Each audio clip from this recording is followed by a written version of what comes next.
encased in metal armour. Like an ancient tank, the camel would have been encased in armour and sent charging into enemy lines, causing utter disruption and chaos. But comparisons to the tank do not stop there. The camel could also be turned into a mobile gun unit. This is a camel gun. Essentially, it's a light cannon designed to go on the back of a camel, and it was used as mobile artillery in the battlefield.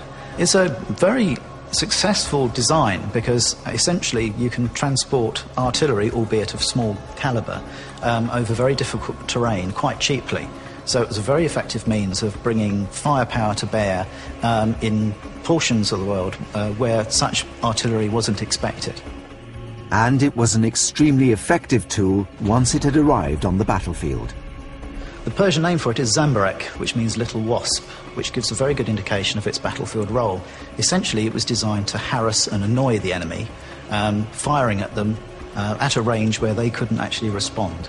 Ultimately, the camel's sheer size, coupled with the additions of guns and armour, made it into a twisted weapon in its own right.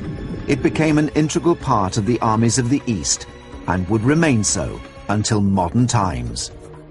But the twisted ways the commanders of the ancient East used to attack their enemies meant the invention of weapons that defy the imagination.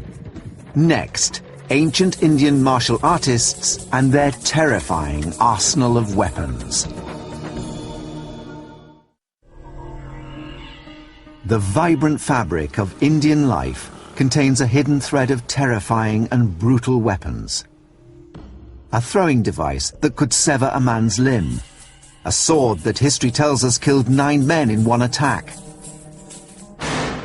And a booby trap that could have inspired a Hollywood film. These are the twisted weapons of ancient India. There is a 16th century Indian text called the Akbarnama. These things are very often wonderfully illustrated with superb miniatures in extreme detail which show armour and weaponry and all the slightly, particularly in Mughal India, slightly bizarre weaponry that they tended to go in for. An illustration of a battle described in the Akbarnama clearly shows what looks like circular metal objects being used as weapons. What are these frisbee-like devices the warriors are using? Investigations point towards a weapon known as the chakra, an ancient Indian projectile.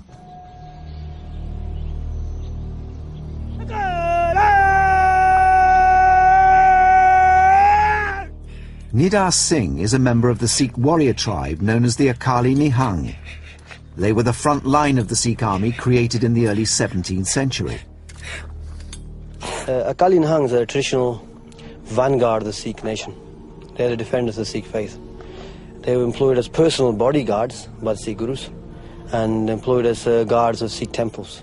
And it's their special weapon, the chakra. The chakra varied in size from 5 to 12 inches in diameter and were up to an inch in width. The Akali Nihang would send a barrage of these ancient steel projectiles into enemy ranks to break up the front lines of their formations.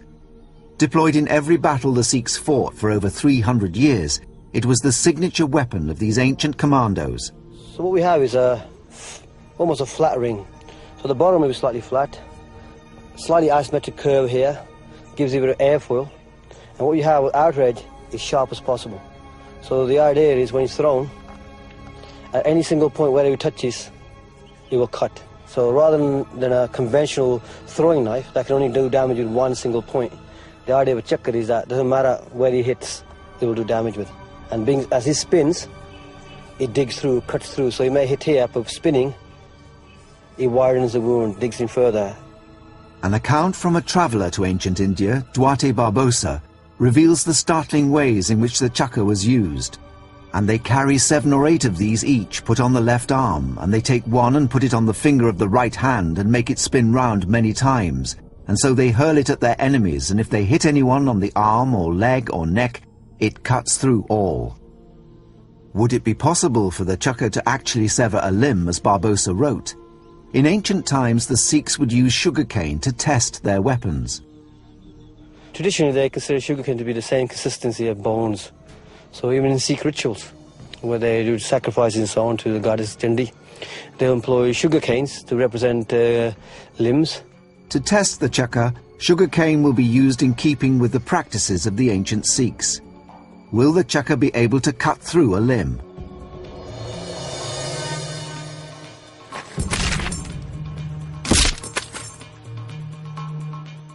Through our investigations, we have discovered that Barbosa's account was true.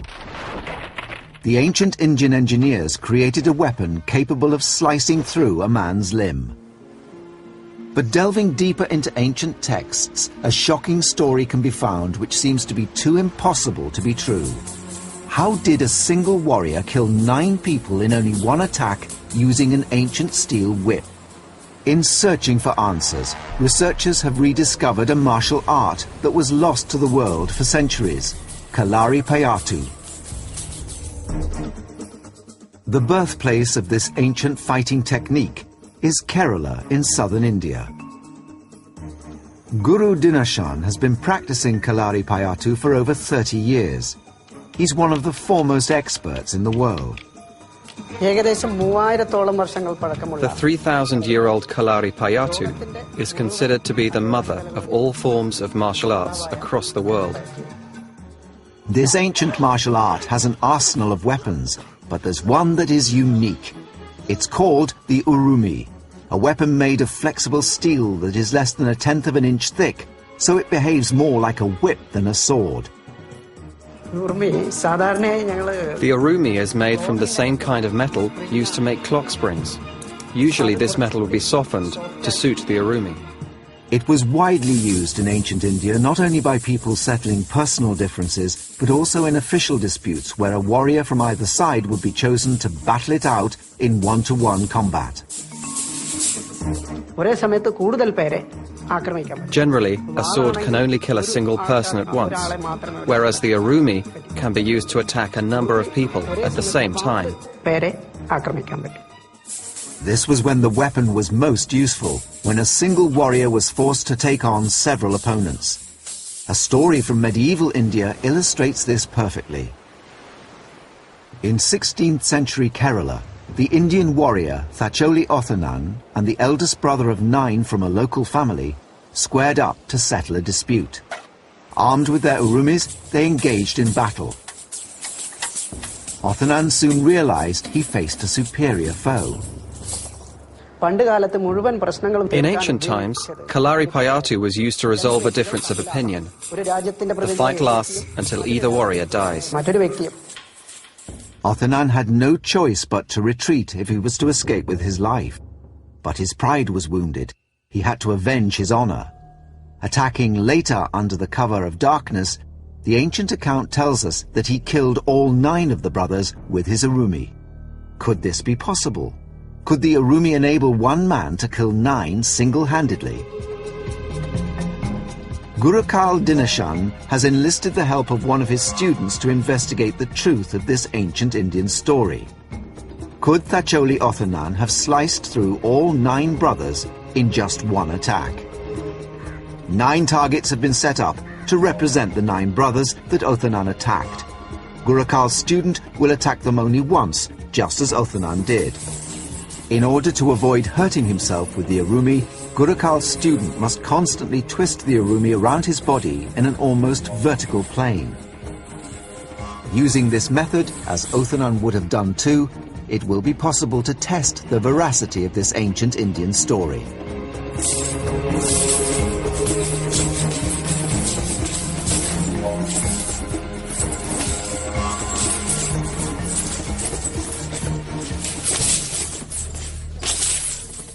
In only one attack with his urumi, Gurukal's student has destroyed all 9 targets. If these had been people, they would have stood little chance against this terrifying weapon. The test has shown that it is possible that Thacholi Othanan could have killed 9 people at once using this method. Through our investigations, we've discovered that this ancient Indian story is credible.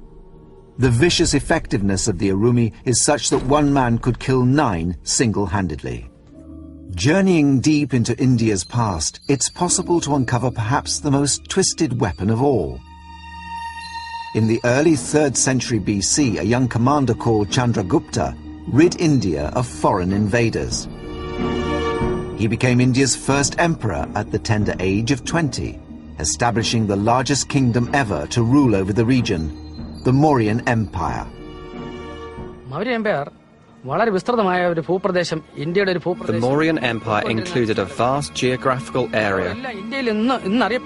It consisted of most of the states of current India and some of Pakistan as well. But once he had freed India, he installed his own reign of terror that was far worse than that of the foreign invaders. Chandragupta's rule was guided by a military and political treatise called the Arthasastra. It's a Machiavellian masterpiece containing countless methods of murdering your enemy. Ancient Discoveries has tracked down one of the few remaining copies, hidden in a manuscripts library in southern India. No television crew from outside India has ever been allowed access to this treasure trove of forgotten texts. It holds one of the oldest copies of the Arthasastra in the world, transcribed from the original over 600 years ago. Within the pages of this ancient text, there is one paragraph in particular which highlights its brutality. Or he should make him drop down by the release of a pin into a well with spikes, or a pit underneath the bed or seat where the floor is fixed by a mechanism. The bed booby trap has been described in the Arthasastra. The trap was made by making a hole under the bed or sofa of an enemy. The hole is filled with spikes, operated by a mechanical device. The enemy was made to fall suddenly and was killed. This trap was adopted to kill powerful enemies with ease. One problem with investigating this booby trap is that it was a stealth weapon. The details of the bed booby trap were always kept a secret. Because of this secrecy, there are no accounts that tell us when Chandragupta actually used this device. With the sparse information available to him, Richard Windley is investigating this ancient instrument of terror. He's come to the Ancient Discoveries Testing Centre in order to build a full-size model. But first, he must construct a smaller prototype to help him understand how the trapdoor mechanism functioned. This is my little model of the Chandragupta booby trap bed. It's a very, very simple little model. The account that we've got is fleeting. There's only a mention of this device, so we're working by supposition, really. We've got basically a kind of trapdoor, which is probably something similar to a stage trapdoor mechanism, a long cord which would trigger it. The top represents the floor of the room. This would probably have been furnished quite opulently, and there may have been rugs and textiles covering the floor, which would help to hide the trapdoor. But it could also be arranged, like I've done it here, so that the gaps align with the floorboard, so it wouldn't be too obvious. So the bed is attached to the trapdoor, it's hinged, and underneath there's a little catch mechanism. The operators of the device then give a really sharp tug on this rope. This releases the catches. The bed drops, the body falls straight onto the spikes below, and they would hit these spikes with great force. This could penetrate the body, it could penetrate the skull, it could penetrate all sorts of internal organs. So the chances are this guy is going to be dead almost instantaneously. But how would this device have been employed? I think it's pretty unlikely that this would have been set up in an enemy's house, because you'd need really full access to the property. It would probably take a team of workmen several days at the very least to set up something like this. It'd be very, very difficult to do this surreptitiously. So I think it's more likely that this would actually have been installed in one of Chandragupta's own palaces. An enemy who had been invited as a guest would settle down to sleep, never to wake up again.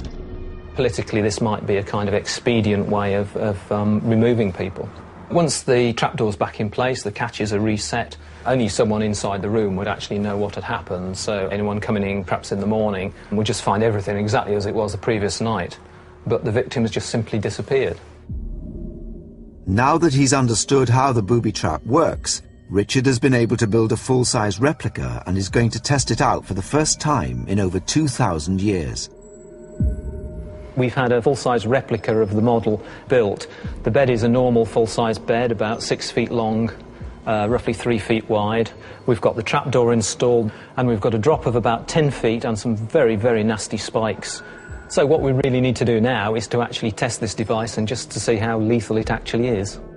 Seeing this weapon as its inventor intended, we can begin to appreciate the gruesome fate that would have awaited anyone who fell victim to it. Richard is placing melons on the bed in order to demonstrate its destructive power.